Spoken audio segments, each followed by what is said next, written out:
Hi நண்பர்களே, அரசியல் புரட்சி 2026 பரபரப்பான நிகழ்ச்சிக்கு உங்களை நான் வரவேற்கிறேன். நான் உங்கள் தங்கத்தமிழன். முதலாவதாக அரசியல் புரட்சியில் ஃபஸ்ட்டு பாகத்தில் மக்கள்கிட்ட அறிமுகமாக இருந்தால் தான் நம்ம அரசியல்வாதி ஆகி நம்ம ஆட்சி பிடிக்க முடியும், இல்லைன்னா ஜெயிக்க முடியும் அப்படின்னு சொல்லியிருந்த அறிமுகம் ஃபஸ்ட்டு தேவை.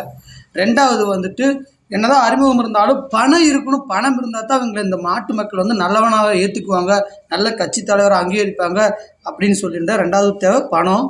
மூணாவது சொல்லியிருந்தேன், என்னதான் அறிமுகம் இருந்து பணம் இருந்தாலும் ஈர்ப்புங்கிற ஒன்று முக்கியமாக இருக்கணும். அந்த ஈர்ப்பு இருந்தால் தான் மக்களை அப்படியே கவர்ந்துக்கிட்டு நமக்கு ஓட்டாக விழுவும் அப்படின்னு சொல்லியிருந்தேன். இன்றைக்கி நாலாவது ஆப்ஷனில் இன்றைக்கி என்ன தேவை, அரசியல் புரட்சி 2026 என்ன வேணாலும் நடக்குன்ற ஒரு சூழலில் இன்றைக்கி நான் அரசியல் புரட்சி நாலாவது என்ன தேவைங்கிறத நான் உங்கள்கிட்ட பேச போகிறேன். அதாவது பார்த்திங்க அப்படின்னா, இப்போ ரீசெண்டாக தாவேக தலைவர் விஜய் அவர்கள் திருச்சியில் பேசியிருக்காங்க. இந்த பேச்சில் நாம் உன்னிப்பாக கவனிக்க வேண்டிய விஷயத்தை வச்சு நான் சொல்கிறேன். இப்போ பார்த்திங்க அப்படின்னா, நாலாவதாக உங்களுக்கு எந்த ஒரு அரசியல்வாதி ஆனாலும் மக்களை யாரெல்லாம் முட்டாளாக ஆக்க முடியுமோ அவங்க தாங்க அரசியல்வாதி ஆக முடியும். என்னங்க இவர் இப்படி பேசுகிறாருனாலும் நினைக்க வேணாம். மக்களை யாரெல்லாம் இழிச்சுவாய் நாக்க முடியுமோ அவங்க தாங்க அரசியல்வாதி ஆக முடியும். உங்களுக்கு ஒரு தலைவனை பிடிச்சிருச்சுன்னா அவர் என்ன சொன்னாலும் தலையாட்டுவீங்க, என்ன சொன்னாலும் கைதட்டுவீங்க, என்ன பண்ணினாலும் நீங்கள் ஓட்டு போடுவீங்க. அதுதான் அரசியலில் மிகப்பெரிய வெற்றிகளை குவிக்கக்கூடியது.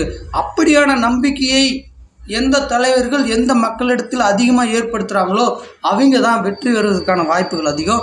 அந்த வகையில் நம்ம தாவேக தலைவர் புதுசாக வந்த கட்சிக்காரங்க வரலாறு திரும்புதுங்கிறாங்க, வெற்றி திரும்புதுங்கிறாங்க.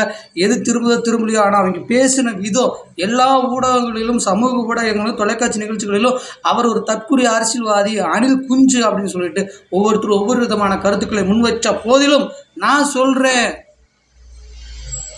கேர்ஃபுல்லான ஓட்டு தான்.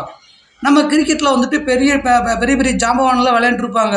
ஆனால் புதுசாக வந்த பந்து வீச்சாளர் பால் அவுட் ஆயிடுவாங்க. அவங்களுடைய பால் எப்படி இருக்குன்னு கணிச்சிருக்க மாட்டாங்க, எதிர்பார்த்துருக்க மாட்டாங்க. அப்படியான சூழலை கூட கொண்டு கொடுக்கும். விஜயுடைய பால் யாரை எங்கே எப்படி வீழ்த்திட்டுன்னு தெரியாது. அதனால எல்லா கட்சிக்காரங்களும் கேர்ஃபுல்லாக ஆடுறதா ரொம்ப இம்பார்ட்டண்டான விஷயம். அந்த வகையில் இப்போ பாருங்கள்,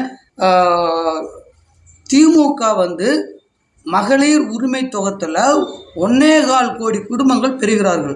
அந்த ஓட்டுகள் அனைத்தையும் திமுக விழுந்துச்சுன்னா மீண்டும் 2026 நிச்சயம் திமுக ஆட்சி தான். அது எந்த மாற்றமும் இல்லை. ஆனால் அந்த 1.25 கோடி ஓட்டை கலைக்கணும். அப்போ கலைக்கணும் என்ன பண்ணணும், மக்களை முட்டாளாகணும். அதுக்கு முதலாவது எதிர்கட்சியாக இருக்கிற எடப்பாடி பழனிசாமி அவர்கள் பேசுகிறாங்க. என்ன பேசுனாங்க ஃபஸ்ட்டு அது நல்லா கவனித்து பார்க்கணும். என்ன பேசுனாங்க அப்படிங்கிறது நல்லா கவனிங்க. அவர் சொல்கிறார், அவங்க குடும்ப கட்சிக்காரங்க, அவங்க குடும்பத்தை தவிர யாருக்குமே செய்ய மாட்டாங்க, அதெல்லாம் உங்களுக்கு ஏமாத்து வேலைன்னு சொல்லிட்டு இருந்தார். கொடுக்க ஆரம்பிச்சிட்டாங்க. இப்போ கொடுக்க ஆரம்பித்த உடனே என்ன ஆகுது பார்த்தீங்க அப்படின்னா, நாங்கள் பொங்கலுக்கு 2000 கொடுத்து இந்த 1000 வச்சு என்ன பண்ணுறது, எல்லாத்துக்கும் கொடுக்க முடியல. கொடுத்துட்டாங்க, ஏழைக்கு தான் கொடுக்க முடியும், எல்லாத்துக்கும் கொடுக்குன்னு அவங்க சொல்லவே இல்லை. கொடுத்ததுக்கப்புறம் எல்லாத்துக்கும் கொடுக்க முடிச்சுதா, கொடுக்கல. ஏன் கொடுக்கல அப்படின்னு ஒரு கேள்வி எழுப்புறாங்களா, ஒன்று. ரெண்டாவது ஆப்ஷனில் அவங்க என்ன சொல்கிறாங்கன்னா, இந்த 1000 ரூபாய் வச்சு என்ன பண்ணுறது, 1000 ரூபாய் வச்சு என்னப்பா பண்ண முடியும், ஒன்றுக்கும் யூஸ் இல்லை. ஆனால் அவங்க 1 ரூபா கூட கொடுக்கல. மாதமான அவங்க 10 வருஷமாக இருந்தால் ஒன்றும் கொடுக்கல. ஆனால் அந்த 1000 ரூபாய் எப்படி பேசுகிறாங்க, அந்த வச்சு என்ன பண்ணுறது. அதுவுமே மீட்டிங்க்கு வர 200 ரூபா கொடுத்து மீட்டிங் கூப்பிடுற ஆளுகிட்ட பேச சொல்கிறாங்க. 200 ரூபா பெருசு, 1000 பெருசு, 1000 ரூபா தான் பெருசு. ஆனால் அந்த 200 ரூபாய் வாங்கிட்டு 1000 ரூபாய் வச்சு என்ன பண்ணுறது, அது ஆகாது, அது எது கொடுத்தீங்க அப்படின்ற மாதிரி மக்களை முட்டாளாக்கி பேசுகிறாங்க. ஒரு இடத்துல மறுபடியும் எடப்பாடி பழனிசாமி அழுத்தமாக மற்றொரு குண்டை வீசுகிறாரு. எப்படி போடுறாரு பாருங்க, நாங்கள் எதிர்கட்சி தலைவராக இருந்து திமுகவுக்கு அழுத்தத்தின் மேல் அழுத்தம் கொடுத்ததுனால தான் இந்த 1000 ரூபா கொடுத்தாங்க. நாங்கள் எதிர்கட்சி தலைவராக இருந்ததுனால தான் இன்னைக்கு இத்தனை நன்மைகள் நடந்திருக்குது. அவங்க நல்லது பண்ணினதை கூட நான் இருந்தனால தான் சொல்கிறாங்க அப்படின்ற மாதிரி மக்களுடைய மனநிலையை மாத்திர அந்த ஒரு டெக்னிக்கல் யூஸ் தான் விஜய் அவர்களும் பயன்படுத்துகிறாங்க. இப்போ எல்லா ஊடகங்களையும் விஜய் தற்கொலை அணில் குஞ்சுன்னு சொல்லிட்டு இருக்காங்கல்ல, அவர் எப்படி பேசுகிறாருன்னு, 1000 ரூபா கொடுத்தாங்க 1000 ரூபா கொடுத்தாங்கன்னு சொல்லிகிட்டே இருக்காங்க, சொல்லி காட்டுறாங்க. அந்த கட்சியில் அப்படி யாரும் எதுவுமே சொல்லலை. 1000 ரூபா கொடுக்கறது சொல்லலை. ஒரு திட்டம் கொண்டு வந்ததை மற்ற மாநிலங்களும் கொஞ்சம் ஆச்சரியப்பட்டு அதை செயல்படுத்த முயற்சிக்கிறாங்க. ஒரு நல்ல ஒரு சிறப்பான திட்டத்தை மக்கள் வந்து முன்னேறதுக்கான சிறப்பான திட்டத்தை செஞ்சுருக்காங்க சொல்லிடுறத கூட அவர் அப்படியே பெல்ட் அடிக்கிறாரு. சொல்லி காட்டுறாங்க. விஜய் கூட்டத்துக்கு அத்தனை பெண்களும் இலவச பேருந்துல தான் வர்றாங்க, மீட்டிங் வர்றாங்க. திமுக கட்சிக்காரங்க யாரும் எதுவுமே சொல்லலை. ஆனால் அவர் சொல்கிறாரு ஓசி பையனை கிண்டலை பண்ணுறாங்க அப்படின்னு. இவராக ஒரு குண்டை தூக்கி போட்டு அந்த 1.25 கோடி ஓட்டுக்களை அவங்க கையாலே அவங்க தலையிலே மண்ணள்ளி போட்டுக்கிற மாதிரி மக்களை முட்டாளாக்குறாரு. அப்போ அவரு வந்து தற்கூரி அரசியல்வாதி கிடையாது. ஜெயலலிதா செய்வீர்களான்னு சொன்னால் அந்த பஞ்சை வச்சு வராரு. நீங்கள் அந்த கட்சியில் எல்லாம் குறுக்க மாதிரி ஆடுறாங்க, குதிக்கிறாங்க, ஓடுறாங்கன்னு நினச்சிட்டு இருக்காங்க. அவங்கள ஒன்றுமே பண்ண முடியாது. உள்ள போட்டு கண்ணை மூடிட்டு போட்டு வந்துட்டாங்கன்னா என்ன வேணாலும் நடக்கலாம்.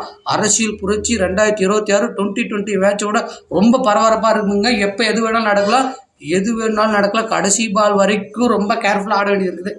கேர்ஃபுல்லாக ஆடுங்க. வெற்றி யார் பக்கங்கிறது நான் கடைசியாக சொல்கிறேன். ஜெயிக்கிறது கணிப்பு நம்மளுக்கு கிடையாது. அரசியல் புரட்சிக்கு வந்து என்னென்னவெல்லாம் யுக்திகள் இருக்கலாம், மக்களுடைய மனநிலை என்ன, எதிர்த்து ஆடுறவங்க பால் போடுறவங்க எத்தனை விக்கெட் எடுப்பாங்க, எத்தனை சிக்ஸ் அடிப்பாங்க அப்படின்ற விஷயத்த வந்து நாம் நாசுக்காக சூப்பராக சொல்லித்தரேன். அது நம்மகிட்ட இருக்குது. நீங்கள் தொடர்ந்து பாருங்கள். 4 ஆப்ஷனில் இன்னும் மெமரி ஃபுல்லாக சூப்பரான